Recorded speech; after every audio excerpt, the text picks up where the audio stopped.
और चलिए एक बार फिर से रुक करेंगे खबरों का। कोलकाता रेप मर्डर केस पर बड़ी खबर आपको बताते हैं। मामले को लेकर सुप्रीम कोर्ट में सुनवाई जारी है। चीफ जस्टिस की बेंच इस पर सुनवाई कर रही है। डॉक्टर्स की सुरक्षा पर सुप्रीम कोर्ट चिंतित है। सुप्रीम कोर्ट ने कहा है देशव्यापी प्रोटोकॉल की जरूरत है। कोलकाता की घटना कोई अकेली घटना नहीं है, सबकी सुरक्षा का मुद्दा, इसलिए संज्ञान लिया है। सीजेआई ने फोटो सार्वजनिक होने पर चिंता जाहिर की है। रेप पीड़िता की पहचान सार्वजनिक ना हो, सुप्रीम कोर्ट की ओर से ये निर्देश भी दिए गए हैं। सुप्रीम कोर्ट ने सीबीआई से जांच की स्टेटस रिपोर्ट भी मांगी है। तो ये बड़ी खबर आपको बता रहे हैं क्योंकि पीड़िता की फोटो वायरल हो रही थी और इसी बात को लेकर सुप्रीम कोर्ट ने चिंता भी जाहिर की। उन्होंने कहा कि पीड़िता की फोटो वायरल ना हो, रेप पीड़िता की पहचान सार्वजनिक ना हो, ये सख्ती से सुप्रीम कोर्ट की ओर से कहा गया है।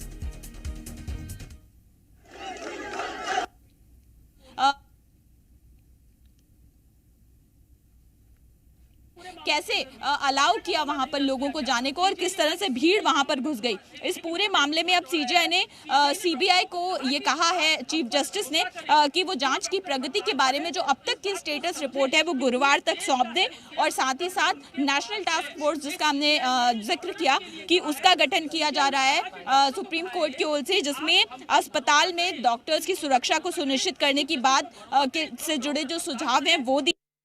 इसके साथ ही चीफ जस्टिस ने देश भर के डॉक्टर से ये अपील की है कि वो अपने काम पर लौटे। ये सुप्रीम कोर्ट इस बात को सुनिश्चित करेगा कि किस तरह से डॉक्टर्स की सुरक्षा जो है वो उनको मुहैया कराई जाए, उनकी सुरक्षा में किसी तरह की कोताही जो है वो नहीं बरती जाएगी।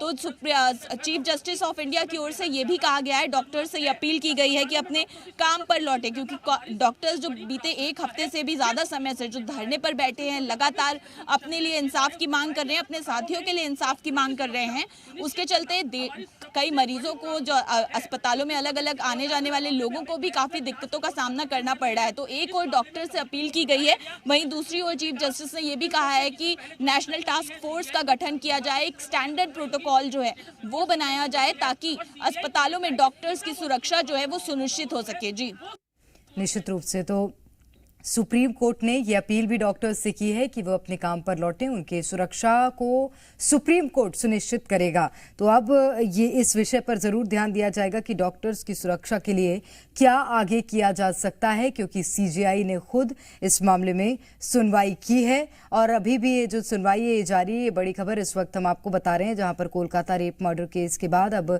सुप्रीम कोर्ट ने इस मामले पर संज्ञान लिया था। सुनवाई की जा रही है। रेप पीड़िता की पहचान सार्वजनिक ना हो, ये सख्ती से निर्देश सुप्रीम कोर्ट की ओर से दिए गए हैं। डॉक्टर्स की सुरक्षा पर जरूर सुप्रीम कोर्ट की ओर से चिंता जाहिर की गई है और देशव्यापी प्रोटोकॉल की जरूरत है, ये भी सुप्रीम कोर्ट ने कहा है और इसी को लेकर अब मंथन किया जाएगा। कोलकाता की घटना कोई अकेली घटना नहीं है और इसलिए ये जरूरी हो जाता है कि डॉक्टर्स की सुरक्षा सुनिश्चित की जाए। सुप्रीम कोर्ट ने भी इस ओर ध्यान देने की बात कही है।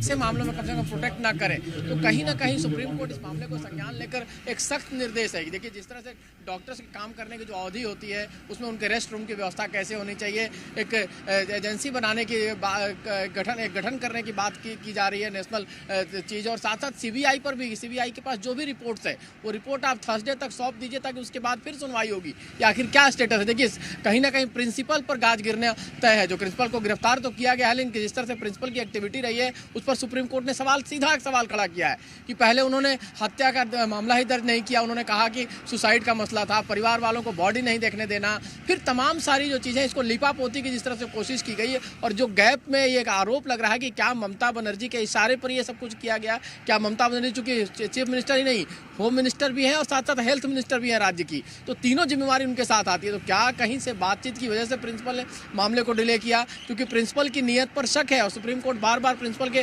काम पर, उसके एफआईआर दर्ज करने में देरी पर, सब पर सवाल खड़ा कर रहा है। तो सीबीआई क्या रिपोर्ट सौंपती है उस पर एक चीज़ निर्भर करेगा, किस तरह की रिपोर्ट है, रिपोर्ट में क्या क्या चीज़ें उनको मिली है प्रूफ के तौर पर, क्योंकि सबूत मिटाने का भी कोशिश किया गया है। टीएमसी के लोग जो जाकर अंदर सबूत मिटाते हैं, तोड़फोड़ करते हैं, इसका मतलब क्या है, ये किस तरह की साजिश है। तो कहीं ना कहीं सबूत को मिटाने की कोशिश करना, एफआईआर में डिले करना, गलत जानकारी देना, इस तमाम तरह के मामले हैं। सुप्रीम कोर्ट के जानकारी में सब कुछ है।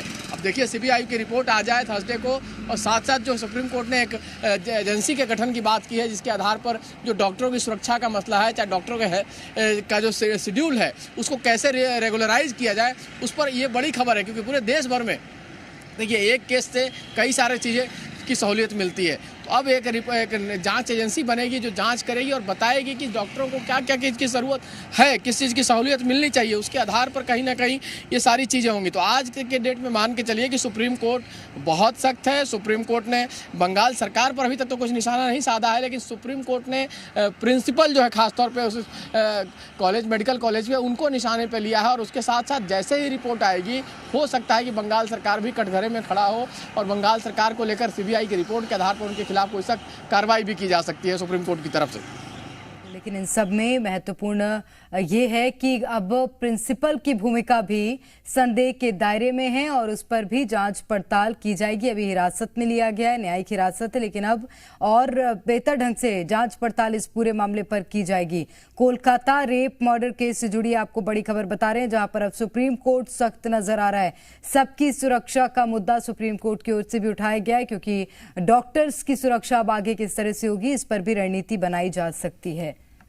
में तो कई सारे एक्शन लिए गए, सुप्रीम कोर्ट ने एक्शन लिया, सरकार ने कानून बनाया, सख्ती से निपटने का हुआ कि कहीं ना कहीं आप मुड़ के भी देखते हैं किसी महिला की तरफ तो आपके खिलाफ कार्रवाई की जा सकती है। और कहीं ना कहीं उसके बाद से क्राइम रेट कम हुआ था, लेकिन जैसे ही चीज़ें थोड़ी सख्ती कम होती है फिर से क्राइम करने वाले लोग आगे आते हैं। तो ये जो टीम होगी, ये टीम जांच करेगी कि डॉक्टर्स को क्या चाहिए, किस तरह की सहूलियत मिलनी चाहिए, खासतौर पर महिला डॉक्टरों को। दोनों तरफ देखिए, पुरुष डॉक्टरों के साथ मारपीट की घटनाएं भी आती हैं, वो भी आप जानती हैं, तमाम तरह की बातों, लेकिन महिला डॉक्टर के साथ काम करने का जो आवर है वो गौर करना, उनके सुरक्षा को कैसे सुनिश्चित किया जाए ये देखना, और तमाम और सारी चीज़ों पर रिपोर्ट देकर कैसे डॉक्टर्स की सुरक्षा सुनिश्चित की जाए। मेनली डॉक्टरों की सुरक्षा मेन मामला है और उसमें सुप्रीम कोर्ट कहीं ना कहीं सख्त है कि केवल बंगाल ही नहीं, पूरे देश भर में डॉक्टरों की सुरक्षा को कैसे सुनिश्चित किया जाए, इसलिए इस एजेंसी का गठन किया गया है। बिल्कुल, तो पूरे देश में कैसे डॉक्टर्स की सुरक्षा को सुनिश्चित किया जाए, सुप्रीम कोर्ट ने इस विषय पर भी बातचीत की है और इस पर आगे कोई विशेष रणनीति के साथ भी सुप्रीम कोर्ट सामने आ सकता है, क्योंकि अभी इस मामले पर सुनवाई आगे भी होनी है। सीबीआई को भी कहा गया है कि जल्द से जल्द अपनी पूरी रिपोर्ट सौंपी जाए, जिससे इस मामले में और बेहतर ढंग से आगे भी सुनवाई की जा सके। नेशनल टास्क फोर्स का गठन करेंगे, सुप्रीम कोर्ट ने ये भी बात कही है, क्योंकि जो मामला निकलकर सामने आया है वो आगे ना हो, अब इस पर अंकुश लगाने की ज़रूरत है और यही कारण भी था। सुप्रीम कोर्ट ने इस पूरे मामले पर खुद से संज्ञान लिया और आज सीजीआई की बेंच इस पूरे मामले पर सुनवाई कर रही है। तो नेशनल टास्क फोर्स के गठन की बात कही गई है। घटना होना, घटना को डिले करना, घटना के सबूत को मिटाना, उसका सरकार की तरफ से, क्योंकि मैंने कहा ना कि तीनों चीज़, ममता बनर्जी मुख्यमंत्री ही नहीं है, साथ साथ गृह मंत्री भी हैं राज्य के, साथ साथ हेल्थ मिनिस्टर भी वही है। तो क्या कहीं उनका लिंक आता है कि उनकी तरफ से, चाहे उनके मंत्रालय की तरफ से, इस मामले को रफा दफा करने की, इस मामले को लिपापति करने की कोशिश की गई है? अगर कोई ऐसा सबूत आता है तो फिर तो सरकार के लिए संकट की घड़ी है। देखिए, सुप्रीम कोर्ट ने एक और आग्रह किया, डॉक्टरों से कहा है कि आप लोग अपने अपने काम पे लौट जाइए, क्योंकि मरीजों को भी दिक्कत हो रही है। तो एक अपील भी सुप्रीम कोर्ट ने किया है, सीजीआई ने किया है सभी डॉक्टरों से कि अपने अपने काम पर लौट जाएं, उनकी सुरक्षा को पूरी तरह से सुनिश्चित किया जाएगा। उनको सुरक्षा को सुनिश्चित करने के लिए नेशनल टास्क फोर्स तो बनाया गया है, तमाम तरह की चीज़ें की जाएगी कि उनकी सुरक्षा आगे बनी रहे, सुरक्षा में कोई दिक्कत ना हो, लेकिन काम पर लौट कर मरीजों की सहायता भी करें, क्योंकि मरीजों को बहुत जगह दिक्कत हो रही है। पूरे देश भर में डॉक्टर्स स्ट्राइक पर है, तमाम जगह काम सफ़र कर रहा है, मरीज सफर कर रहे हैं। तो दोनों तरह सुप्रीम कोर्ट ने इसमें इंटरवीन कर मरीजों के लिए भी हाल ध्यान रखा है कि मरीजों की मदद हो, डॉक्टर काम पे लौटे, और साथ साथ डॉक्टरों की सुरक्षा को सुनिश्चित करने के लिए भी सुप्रीम कोर्ट ने काम किया। लेकिन आपने जैसा पूछा कि अगर रिपोर्ट्स आती है, देखिए रिपोर्ट्स गवर्नर की तरफ से सौंप दी गई है, अब सीबीआई क्या रिपोर्ट देती है वो भी गृह मंत्रालय को जाएगा। साथ साथ अब चीफ जस्टिस ऑफ इंडिया ने खुद मांग लिया रिपोर्ट, तो थर्सडे तक जो भी रिपोर्ट आता है उस सबको आधार बनेगा। अगर इस तरह का आधार बनता है कि कोई कनेक्शन है। बिल्कुल, तो सुप्रीम कोर्ट ने डॉक्टर्स से एक अपील की है कि मरीजों की परेशानी बढ़ रही है, इसलिए सभी काम पर लौट जाएं। और इसी के साथ सुप्रीम कोर्ट ने डॉक्टर्स की सुरक्षा को लेकर भी चिंता जाहिर की है। तो इस खबर पर हम लगातार आपको अपडेट देते रहेंगे।